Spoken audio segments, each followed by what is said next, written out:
কিছু কিছু মানুষের কৌতূহল সাংঘাতিক। ওরা আপনার সাথে নূতন পরিচয় হইলে আপনি 14 গোষ্ঠীর খবর না বের করা পর্যন্ত ওদের কোনো শান্তি নেই। আজকাল অবশ্য এরকম একটা ট্রেন্ড দেখা যায়, বিভিন্ন জায়গায় গ্যাদারিংয়ে বসলে নূতন কারোর সাথে পরিচয় হলেই একটু পরেই শুরু করবে আপনার দেশ কোথায়, বাড়ি কোথায়, গ্রাম কোথায়। এটা যখন শেষ হবে তারপর শুরু হবে ম্যাট্রিক কবে, ওবারে শুরু হবে স্কুল কোথায়, কলেজ কোথায়, ইউনিভার্সিটি কোথায়। মনে হয় জানি আপনার বিয়ের বায়োডাটা বা ইন্টারভিউ চলতেছে, যে আপনার সমস্ত খবর না বের করা পর্যন্ত কোনো শান্তি নেই।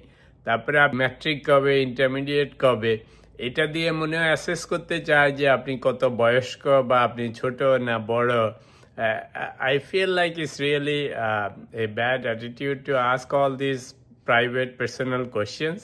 তো অনেক মানুষের মধ্যে সেন্সিটিভিটি নেই। অনেক শিক্ষিত লোকজন, ভালো লোকজনও দেখি এটার মধ্যে পড়ে যাচ্ছে আজকাল, বুঝে না বুঝে, যে মানুষকে যে সবকিছু জিজ্ঞেস করতে হয় না এই সমস্ত প্রাইভেট কথাবার্তা, আনলেস সামবডি ভলান্টিয়ার্স, এটা এরা বুঝতে পারে না। এদের কৌতূহল সাংঘাতিক বেশি।